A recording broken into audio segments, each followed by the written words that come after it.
नमस्कार दोस्तों, आज की बुद्ध नैतिक कहानी में आपका स्वागत है। बहुत समय पहले की बात है, एक व्यक्ति अपने जीवन में आध्यात्म सहित कई महत्वपूर्ण ज्ञान प्राप्त करना चाहता था ताकि वह अपने जीवन को अच्छे से समझ सके और किसी भी प्रकार की स्थिति या परिस्थिति उसे परेशान न कर सके। वह जानता था कि केवल महात्मा बुद्ध ही उसकी सहायता कर सकते हैं और महात्मा बुद्ध से ज्ञान प्राप्त करने की उसकी इच्छा बहुत तीव्र थी। तो इस तरह ढेर सारा आध्यात्मिक ज्ञान प्राप्त करने के बाद अपने जीवन को बेहतर और सुखमय बनाने की चाहत में वह व्यक्ति महात्मा बुद्ध के पास पहुंचा। उस व्यक्ति ने हाथ जोड़कर बुद्ध से कहा, हे बुद्ध, कृपया मुझे अपना शिष्य बना लें। मैं आपसे बहुत सारा ज्ञान सीखना चाहता हूं ताकि मेरा जीवन बदल सके और मैं अपने जीवन में आगे बढ़ सकूं, अपने जीवन को बेहतर बना सकूं। बुद्ध ने उस व्यक्ति की ओर देखा और कहा, बेटा, यदि तुम मुझसे शिक्षा लेना चाहते हो या मुझसे कुछ सीखना चाहते हो तो तुम आज से 10 दिन बाद मेरे पास आना।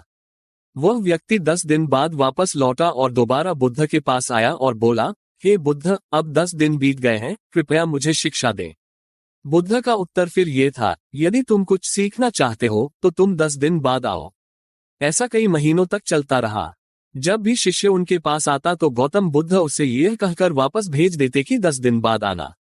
आखिरकार शिष्य का धैर्य टूट गया। इस बार हार मानकर शिष्य ने गौतम बुद्ध से पूछा, हे बुद्ध, हर बार जब मैं 10 दिन बाद वापस आता हूं तो आप मुझे वापस भेज देते हैं। मुझे आपके ज्ञान की बहुत जरूरत है, कृपया मुझे सिखाएं, मैं कुछ सीखना चाहता हूं। तो बुद्ध ने उस व्यक्ति से कहा, ठीक है बेटा, पहले जाकर एक गिलास पानी ले आओ। वह व्यक्ति उनके कहे अनुसार एक गिलास पानी ले आया। इसके बाद बुद्ध ने कहा, जाओ और एक गिलास पानी और ले आओ।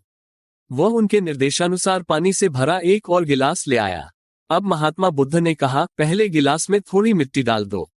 उस व्यक्ति ने बिना कोई प्रश्न पूछे वैसा ही किया जैसा बुद्ध ने कहा था।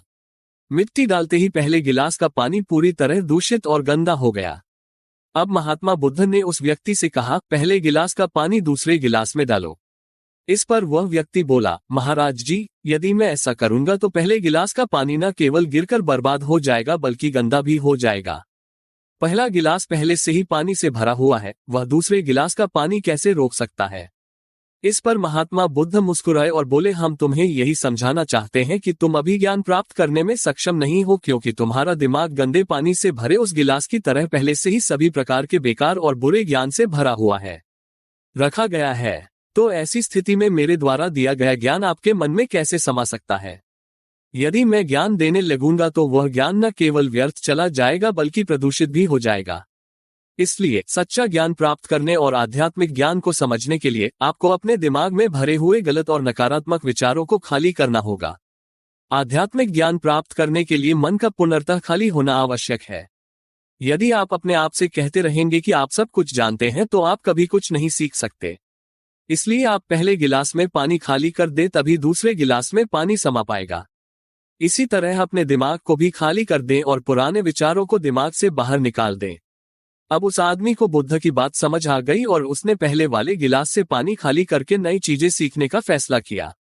दोस्तों, इस कहानी से हमें ये सीख मिलती है कि हमारा दिमाग एक पैराशूट की तरह है। पैराशूट जब तक नहीं खुलता तब तक उसका कोई फायदा नहीं होता। उसी प्रकार हमारा दिमाग भी तभी काम करता है जब वह खुलता है और सफलता की नई उड़ान भरता है।